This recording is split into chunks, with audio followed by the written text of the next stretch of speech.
2011 সালে ক্ষমতায় আসার পর ওই বছরই প্রথম ও শেষবার বালুরঘাটে প্রশাসনিক সভা করেছিলেন মুখ্যমন্ত্রী। মাঝে বালুরঘাটে একাধিক রাজনৈতিক সভা করলেও প্রশাসনিক সভা তিনি করেননি।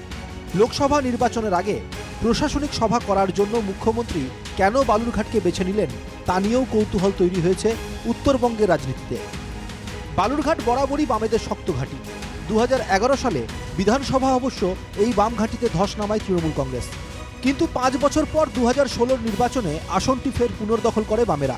যদিও 2021 বিধানসভা নির্বাচনে আসনটি ধরে রাখতে পারেননি বামেরা। বালুরঘাট বিধানসভা কেন্দ্রে পদ্ম ফোটে। লোকসভা নির্বাচনেও চিত্রটা আলাদা কিছু নয়। আরএসপি একটানা প্রায় 37 বছর আসনটি নিজেদের দখলে রেখেছিল। 2019-এ এই লোকসভা আসনে জয়ী হয় বিজেপি। 1952 থেকে 1962 পর্যন্ত বালুরঘাট লোকসভা ছিল কংগ্রেসের দখলে। 1962-তে সিপিআই প্রার্থী বালুরঘাটে জয়ী হয়েছিলেন। 1967 সালে আসনটি পুনর্দখল করে কংগ্রেস। 1971 পর্যন্ত আসনটি নিজেদের দখলে রেখেছিল কংগ্রেস। 1977 সাল থেকে শুরু বাম জামানা। 1977 থেকে 2014 পর্যন্ত বালুরঘাট ছিল আরএসপির দখলে। 2014 সালে বালুরঘাটে আরএসপিকে হারিয়ে জয়ী হয়েছিল তৃণমূল কংগ্রেস। 2019-এর নির্বাচনে বালুরঘাটে শেষ হাসি হাসেন বিজেপির সুকান্ত মজুমদার। দীর্ঘ 12 বছর পর মুখ্যমন্ত্রীর সভাকে ঘিরে এলাকার মানুষের প্রত্যাশাও বেড়েছে। আমাদের কতগুলো দাবি আছে। প্রথমত আমাদের বালুরঘাটে মেডিকেল কলেজ করতে হবে।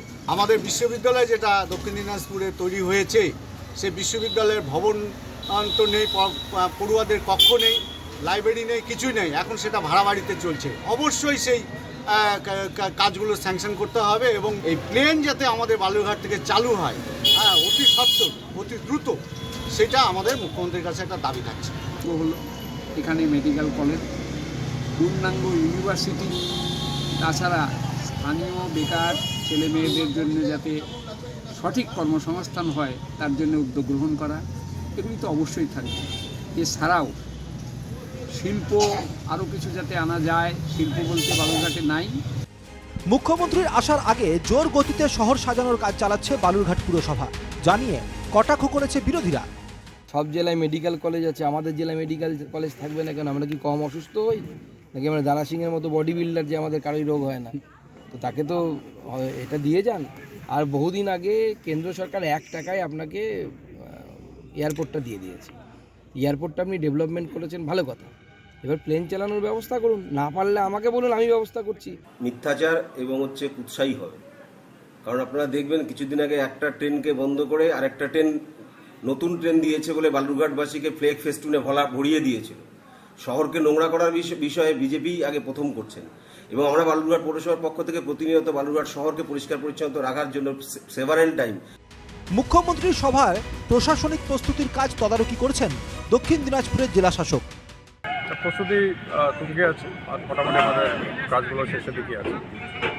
আগামীকালের মধ্যে সমস্ত কাজ কমপ্লিট করে আমরা রেডি হয়ে যাবো।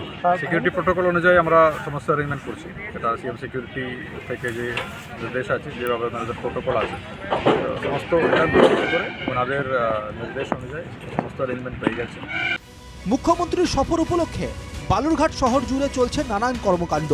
খানাখন্দ বুঝিয়ে হচ্ছে নতুন রাস্তা, রাস্তার ধারে দেওয়াল ও পার্কের রেলিংয়ে হয়ে উঠছে নীল সাদা রং। সর্বত্রই একটা সাজো সাজো রব। এখন দেখার মুখ্যমন্ত্রীর কাছে বালুরঘাটবাসীর চাহিদাগুলি পূরণ হয় কিনা। দক্ষিণ দিনাজপুর থেকে সন্তু দাসের রিপোর্ট, NKTV বাংলা।